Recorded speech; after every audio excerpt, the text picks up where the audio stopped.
Welcome back to my YouTube channel. आज की जो वीडियो रहेगी वो हमारी प्लाजो की कटिंग की रहेगी। जो हमारा लूज प्लाजो है ना, उसकी कटिंग एकदम इजी और आसान तरीके से हम आपकी इसकी कटिंग बताने वाले हैं। और ये जो इसकी कटिंग हम करेंगे वो हिप साइज़ के अकॉर्डिंग करेंगे, थाइज़ के अकॉर्डिंग नहीं करेंगे, हिप साइज़ के अकॉर्डिंग इसकी कटिंग करेंगे। तो वीडियो में एंड तक बने रहिएगा। एकदम ईजी और सिंपल ट्रिक बताएंगे कि आपको कोई भी परेशानी नहीं होगी। और अभी तक अगर आप हमारे चैनल पर नए हैं तो प्लीज़ चैनल को सब्सक्राइब कर लीजिएगा और साथ में लाइक और कमेंट करना मत भूलिएगा। तो चलिए हम स्टार्ट करते हैं इसकी कटिंग। तो देखिए ये फैब्रिक है मेरा। तो सबसे पहले तो फैब्रिक को हमें आयन करना है अच्छे से। उसके बाद इसको हमें इससे 2 फोल्ड में सेट करना है। एकदम अच्छे से 2 फोल्ड में सेट करके लेना है। अभी मैं इसके मेजरमेंट भी आपको बताने वाली हूँ कि हमारे मेजरमेंट क्या क्या रहेंगे। अगर आपका भी मेजरमेंट वही है तो आप सेम इसी को देख के कटिंग कर सकते हैं। अगर आपका मेजरमेंट डिफरेंट है तो आप आपके साइज़ के अकॉर्डिंग भी इसकी कटिंग कर सकते हैं। आगे जो वीडियो आएगी उसमें हम आपको बॉडी से मेजरमेंट लेके पैंट की कटिंग कैसे करते हैं वो बताएंगे। तो देखिए सबसे पहले फैब्रिक को हमें अच्छे से 2 फोल्ड में सेट करना है। और ये जो हिस्सा है हमारा ओपन वाला हिस्सा हमने हमारे साइड में रखा है।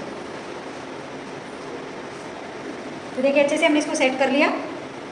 फिर देखिए जो इसका मेजरमेंट है हमारा, इसकी जो लेंथ रहेगी वो हमारी 36.5 इंच की रहेगी। वेस्ट हमारी 34 इंच की है, हिप 38 इंच का है और इसकी जो थाइस है वो 24 इंच की है। ये हमारे मेजरमेंट है। तो फैब्रिक को 2 फोल्ड करके रखा। फिर यहाँ से इसकी सीधी लाइन बनाएंगे। यहाँ से सीधी लाइन बना दी। अब फैब्रिक को यहाँ से सीधा करके हम निकाल लेते हैं। तो इस पे जो प्लाजो है उसमें हम आपको कोई भी सेंटर लेके नहीं दिखाएंगे, बिना सेंटर लेके इसकी हम कटिंग करेंगे क्योंकि हमारा ये लूज प्लाजो रहेगा जो आजकल ट्रेंडिंग में है। जितना आपको आपका प्लाजो फोल्ड करना है उतना आपको यहाँ पे मार्किंग करनी है। मैं 3 इंच पे मार्किंग कर रही हूँ। यहाँ से 3 इंच पे मार्किंग की। उसके बाद देखिए हमें लेंथ लेनी है। तो जो भी आपकी लेंथ रहेगी उसमें से आपको 1/2 इंच माइनस करना है। अगर आपका लास्टिक 1.25 इंच का है, आप बेल्ट अगर 1.25 इंच का लगा रहे हो तो 1/2 इंच, और अगर 1 इंच का लगा रहे हो, सॉरी 1.5 इंच का लास्टिक लगा रहे हो तो 1 इंच आपको लेंथ कम करनी है। तो मेरा यहाँ पे 1.25 इंच का लास्टिक है तो मैं आधा इंच ही कम कर रही हूँ। देखिए यहाँ से लेंथ ली है, जो भी आपकी लेंथ है, और फिर ऐसे करके इसको रखना है और 1/2 इंच ऊपर साइड में निकाल के कम करना है। अगर वैसे आपको कन्फ्यूजन हो रहा है, अगर आपका 1.25 इंच का बेल्ट है तो आपकी जो भी टोटल लेंथ है उसमें से आप आधा इंच कम करके मार्किंग कीजिएगा। ठीक है, तो यहाँ पर मार्किंग हो गई है। फिर यहाँ से भी हमें सीधी लाइन बनानी है। और एक किनारे वाला जो हिस्सा है ना वो हमें नहीं लेना है पूरे, इसमें हमने किनारे वाले हिस्से को निकाल देना है क्योंकि किनारे जो रहती है ना वो हमारी झोल मारती है। इससे कभी कभी झोल आता है और कभी कभी टाइट होती है। उसके बाद हमें क्या करना है, यहाँ पे देखिए बेल्ट के यहाँ पे हमें मेजरमेंट लेना है। क्या मेजरमेंट लेना है, आपका जो भी हिप साइज़ है उसमें 1.5 इंच प्लस करके लेना है। मेरा हिप साइज़ है 38 का 4th पार्ट कितना हो गया, 9.5, और उसमें मैंने 1.5 इंच प्लस किया है। आपको भी ऐसे ही करना है। आपका जो भी हिप साइज़ है उसमें आपको 1.5 इंच प्लस करना है। ये सभी साइज़ के लिए फिक्स है 1.5 इंच। फिर यहाँ पे देखिए इसका क्रोच एरिया हमें निकालना है। वैसे ही जैसे हमने आधा इंच ऊपर रखा था, आधा इंच ऊपर टिप को ऐसे रखना है। और जो भी आपका हिप साइज़ है वो आपको यहाँ पे ले लेना है 4th पार्ट करके उसका। तो मेरा जो हिप साइज़ है वो 38 है तो उसके अकॉर्डिंग मैंने 9.5 इंच पे मार्किंग की है।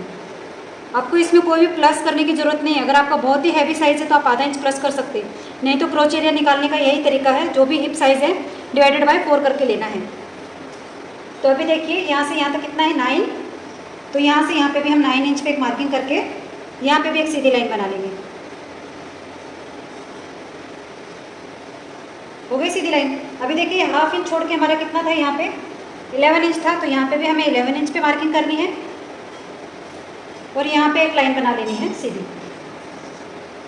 फिर देखिए यहाँ पे हमें क्रोच के लिए एक्स्ट्रा कितना लेना है, क्रोच के लिए एक्स्ट्रा लेना है हमें 2 इंच का।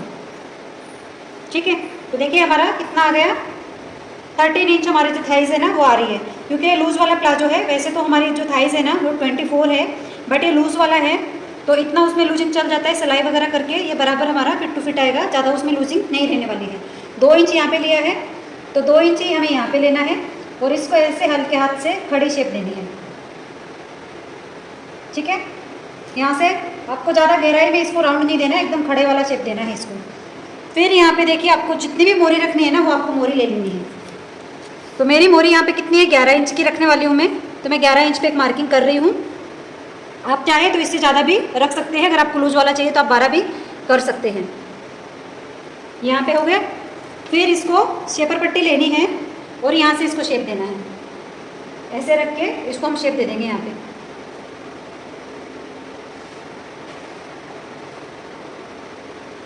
यहाँ पे इसको शेप दे दिया। यहाँ से हमारा ये सीधा ही रहेगा, इसमें हम कुछ भी चेंजेस नहीं करने वाले हैं।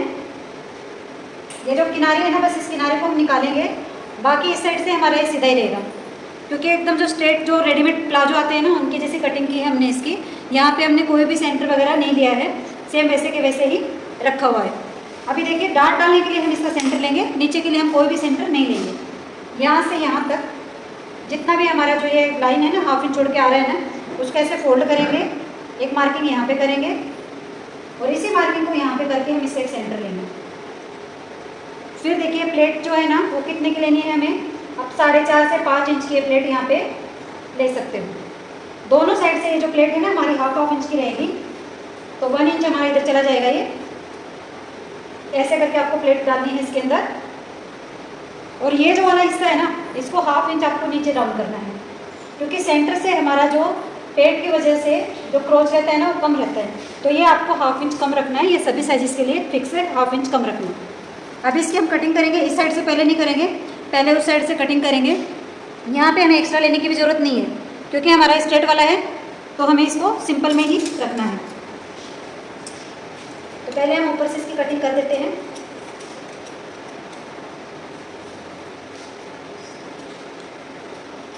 यहाँ से भी इसकी कटिंग करेंगे और यहाँ से भी।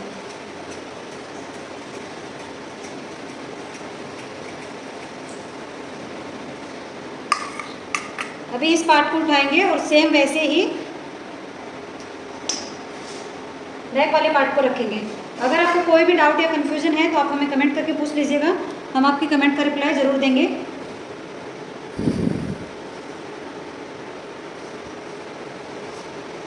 अच्छे से इसको सेट करेंगे।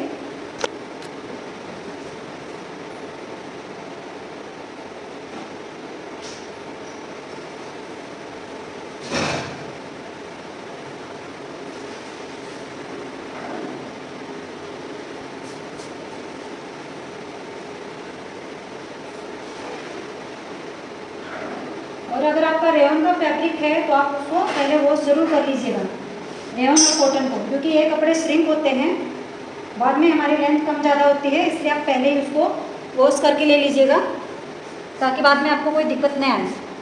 तो मैंने मेरे फैब्रिक को वॉश करके रखा हुआ है, इसलिए जहाँ पे भी इसको टेढ़ा मेढ़ा जाना था ये उधर गया है, बाकी बराबर तरीके से इसकी फिटिंग आएगी।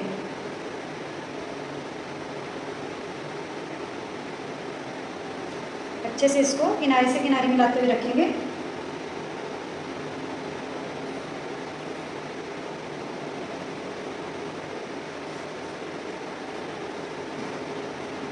अभी देखिए, ये जो लाइन है ना, सभी लाइन को हमें ऐसे आगे की तरफ में सीधा मिलाना है, यहाँ से भी,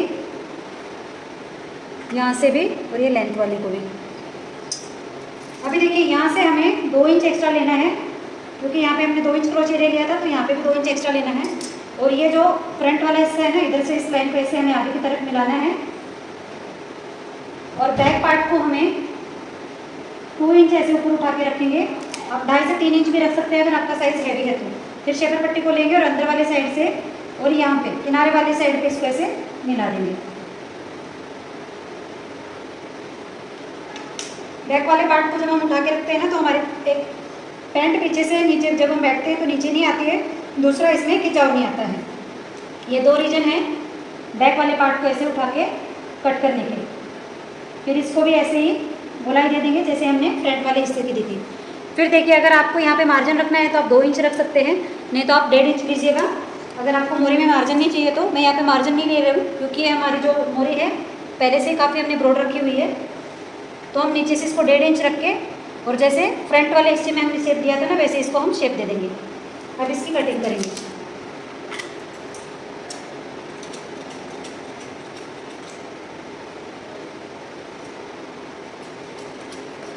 मार्किंग के थोड़े बाहर के साइड से हमें कटिंग करनी रहती है, मार्किंग के अंदर के साइड से हमें कटिंग नहीं करनी है।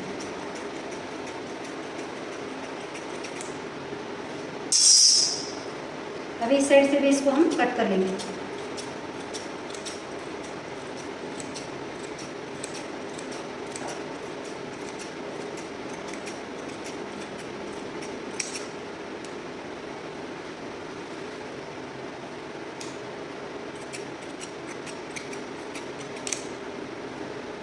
तो देखिए ये हमारे यहाँ पे कटिंग हो गई है। यहाँ पे हम कट लगा देंगे, जितना हमें फोल्ड करना है उतना। एक कट यहाँ पे लगाएंगे। ये जब हम सिलाई करेंगे तो हम जब यहाँ पे दोनों पार्ट को जॉइंट करते हैं तो हमारे कट से कट मिलने चाहिए। अगर हमारे कट से कट नहीं मिलेंगे तो फिटिंग में प्रॉब्लम आती है। एक कट यहाँ पे भी दे देंगे और इसको यहाँ से ऐसे करके प्लेट की मार्किंग करेंगे। तो देखिए ये हो गई हमारे पैंट की कटिंग। अभी हम देखेंगे बैक वाले हिस्से कितना है, हमारे 13.5 है। तो यानी कि हमें 27 इंच जितनी लंबी पट्टी चाहिए और 4.5 इंच जितनी चौड़ी। और यहाँ पे भी 11 इंच है, तो 22 इंच जितनी हमें लंबी और वही 4.5 इंच जितनी हमें चौड़ी बेल्ट के लिए चाहिए। 2 पट्टियाँ। और अभी बचे हुए फैब्रिक के साइड से हम इसकी पॉकेट निकालते हैं। 13 इंच जितनी तो हमारी पॉकेट की लंबाई हो गई, 6 इंच जितनी चौड़ाई। ये सभी साइज के लिए फिक्स है। फिर देखिए 1.5 इंच जितना तो हम ऊपर से छोड़ते हैं, फिर यहाँ से हमारा पॉकेट का मुँह आएगा 6 इंच जितना, और फिर यहाँ से भी नीचे हम 1.5 से 2 इंच छोड़ेंगे और यहाँ से हम इसकी पॉकेट के ऐसे गोलाई देंगे। अगर आप दोनों साइड पॉकेट लगाना चाहते हो तो सेम साइज के ऐसे दोनों साइड भी पॉकेट कटिंग कर सकते हैं। तो देखिए ये हमारी पॉकेट की कटिंग हो गई है और ये हमारे पैंट की। आई होप कि आपको हमारी वीडियो समझ में आई होगी। अगर आपको कोई भी डाउट है तो आप हमें कमेंट करके पूछ सकते हैं और प्लीज़ साथ में वीडियो को लाइक ज़रूर कीजिएगा। तो आज की वीडियो हमारी यहीं पे ख़त्म होती है। मिलते हैं नेक्स्ट वीडियो में, तब तक के लिए बाय।